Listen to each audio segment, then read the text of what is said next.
Just ahead on ABC 6 News, first at 4, battling the blaze. What we are learning tonight about a massive fire at an auto lot and the latest efforts to clean up the mess. Plus, arrested for arson, East Providence police naming a suspect accused of setting fire to a home. And results are in how each Rhode Island school did on the RICAS test this year. Plus, tensions deepen while Israel and Gaza exchange blame. The aftermath tonight after an explosion at a hospital that killed hundreds of civilians. This is Southern New England's trusted news source, ABC 6 News, first at 4. Our top story at 4 o'clock. Crews have finally put out a massive fire in Tiverton that started early this morning at General Auto Recycling. Thanks so much for joining us at 4 o'clock. I'm Tiffany Murphy. More than a dozen local departments responding to the used car lot off of King Road. And right now, that is where we find Providence Now reporter Daniel Coates, who joins us live with the latest. Dan?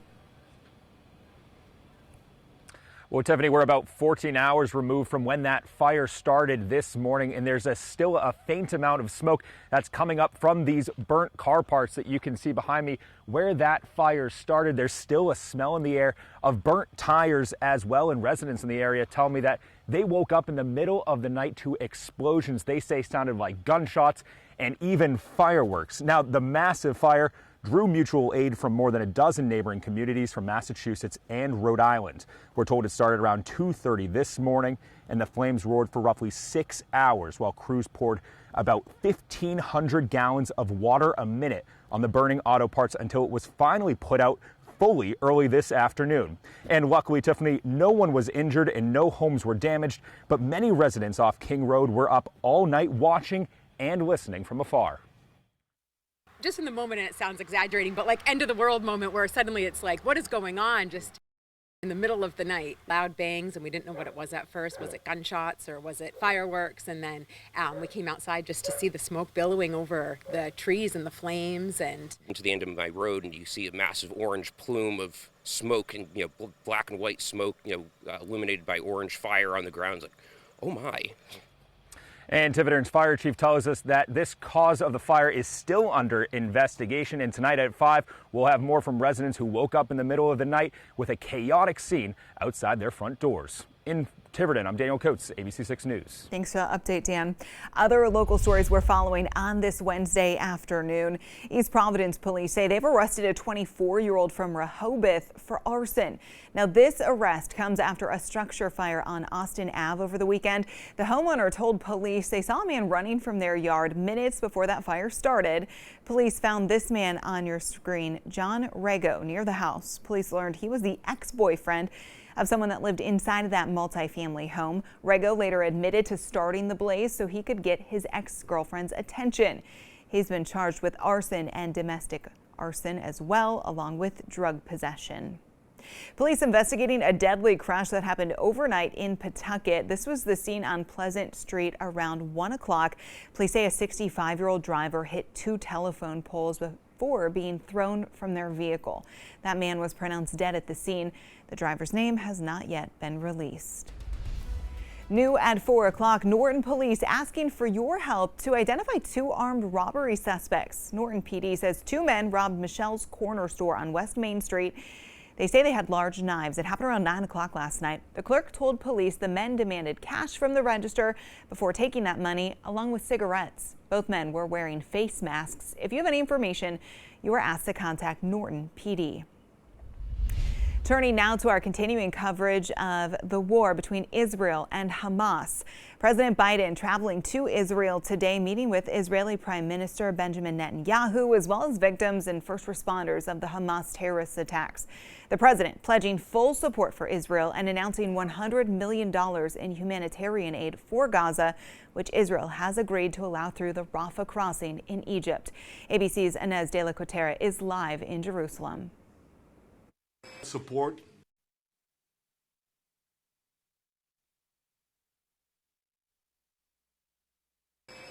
President Biden arriving in Tel Aviv Wednesday, meeting with Israeli Prime Minister Benjamin Netanyahu, reaffirming America's support for Israel. We see that support in your steadfast commitment to provide Israel with the tools we need to defend ourselves.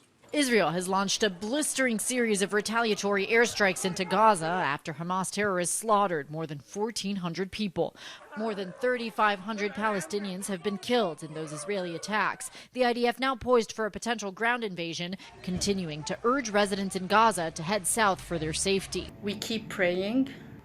We sleep every night, fearing that we will never wake up again. President Biden acknowledging the suffering of the Palestinian people, saying the vast majority are not Hamas. Biden also announcing $100 million in new U.S. funding for humanitarian assistance for both Gaza and the West Bank, including clean water, food, medical care, and other essential needs. Israel saying they will agree to let that aid into southern Gaza. If Hamas diverts or steals the assistance, they will have demonstrated once again that they have no concern for the welfare of the Palestinian people.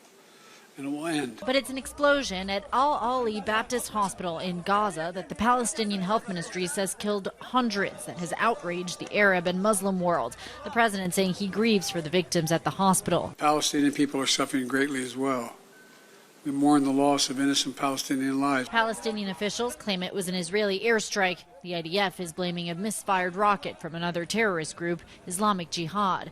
U.S. officials say, based on analysis of overhead imagery, intercepts, and open source information, Israel was not responsible.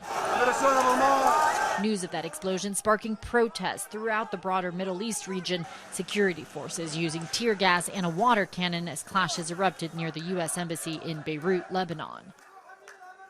President Biden had been scheduled to meet with the Palestinian leader Mahmoud Abbas, the Egyptian president, and the King of Jordan in Jordan. But following that hospital explosion, Abbas canceled the meeting, declaring 3 days of mourning. Inez de la Cuetara, ABC News, Jerusalem. And of course, stay with ABC 6 News for the latest updates out of Israel and Palestine. We will continue our coverage on air and online. Back here closer to home tonight, a live look over Providence on this Wednesday afternoon. Let's get a check of our forecast with Providence Now Chief Meteorologist Jeff Banson. Where is it raining right now, Jeff? Tiffany, we have a couple of showers down in South County right now. Really stationary, these cells, and sort of just a blob of rain that hasn't moved a lot. So it's unfortunately been a little bit of a wet afternoon down again in South County. We'll zoom in on that. You can actually see a few more showers to the right of the screen popping up out over the Cape and the islands, parts of Barnstable County getting wet right now. Westerly, boy, very unlucky right now. Really not seeing much shower activity outside of the immediate westerly area. The right portion of that shower, again, it's just a blob of green there, kind of slowly meandering south now, and it is looking like it is raining in Block Island currently. We'll throw on the Doppler sweep to get maybe a fine-tuned view of the rainfall right now. A couple of little bursts of heavier rain over towards Ashaway, Hope Valley area right now along 95, heading into eastern Connecticut, getting over towards Groton and New London as well. Let's take a look at Block Island right now. It does look a little gray and overcast out there. Not showing rain just yet, but it does look like that shower just moved over, so I'd expect that cloud icon become a rain icon over the next 5 minutes or so. 59 degrees. Temperature is also 59 at TF Green right now. A cloudy, cool afternoon out there with highs, within a degree or two of that on either side. 60, 61, maybe as cool as 57, 58. Very, very calm winds right now. A little bit of a sea breeze towards the south. I think maybe that helped and aid in a little bit of sea breeze induced convection that helped those showers pop up. But they will begin to dissipate tonight. We'll see mainly cloudy skies, clearing skies towards morning, and a nice sunny day on the way for tomorrow before we have to start talking about more rain coming in time for the weekend. We'll have that in the 7-day forecast coming up. Another weekend with rain. Thanks so much, Jeff. Okay, so we have some really exciting news we'd like to pass along to our faithful followers. Tonight, we are rolling out a new app. It features scrollable video news feeds where you can get local news all around the clock from your phone, from anywhere you are. And what really makes this app so cool is that the content is created by us here in our local community. So we're talking hyper-local news by local people. You can download the apps from the Google Play Store for free or the Apple App Store. Just scan the QR code that's on your screen right now, or go to the App Store and type in Now Local News so you can get started. Turning to a focus on our schools at 4 o'clock, Charting Progress. The annual release of RICAS scores comes with some positives, but it still shows there's a whole lot of work to be done. Student test scores in the Ocean State are up now 2 years in a row, but they still fall behind pre-pandemic levels, and Providence schools have a large hill to climb to meet standards. Providence Now anchor Alyssa Azar joins us now live in the studio to break down these results for us. Alyssa? Well, Tiffany, the Rhode Island Department of Education releasing test results for grades 3 through 11 today, and across the state, less than 20% of economically disadvantaged students are proficient in English language arts and math. The state is working to improve student test scores by 2030. The Department of Education noting that despite schools being fully open the past 2 years since the pandemic, research shows it will take 3 to 5 years to get back to pre-pandemic levels. The test results are broken down into English language arts, mathematics, English language proficiency, and science. So let's take a look at Providence schools.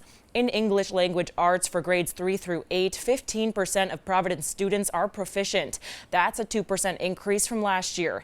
In math for grades 3 through 8, 13% of students are proficient compared to 9.8% in 2022. If you take a look at how a non-city school district is performing, for example, students in Barrington are performing above 50% proficiency in all grades and topics. Across the state, students in grades 3 through 8 saw only a 2 to 3% increase in ELA and math.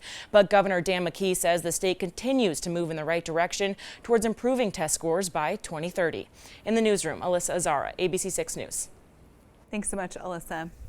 Caught on camera at 4 o'clock, a plant poacher is on the loose in East Providence. Residents in the community are complaining of mums and other decorations that are being stolen right off their front porches. It happened all last week. This is Ring video footage. It's from Linda Rogers' home. It shows the moments a car pulls up and then a woman walks toward the door, leans down toward her flowers, sees the lights come on, and then decides to turn around. She walks back to her car without any mums this time. Rogers says this has been an ongoing problem in the neighborhood that she lives in. Other neighbors' flowers have been stolen at night as well. People just feel they can walk to your front door, look at whatever's there, and take whatever they want and leave. For now, Rogers has shared this Ring video on social media community pages, hoping that someone will recognize this plant poacher. So far, no police reports have been filed. New at 4 o'clock, one person issued a criminal summons after environmental police found a group of people hiding striped bass in the bushes at Colt State Park. The DEM says someone called in a tip about what was going on there. Environmental police say a person in the park did admit to catching striped bass and then hiding them in the woods, knowing that they were over the legal limit. The seized fish were donated to Amos House. Just ahead on ABC 6 News, first at 4. Getting to the ballots, today is the first day of early voting in the North Kingstown special election. We'll tell you the really important topic that this election centers around. Plus, the battle over a new House Speaker continues on Capitol Hill. How Republicans are trying to move forward and reopen the House. You're watching ABC 6, Southern New England's trusted news source.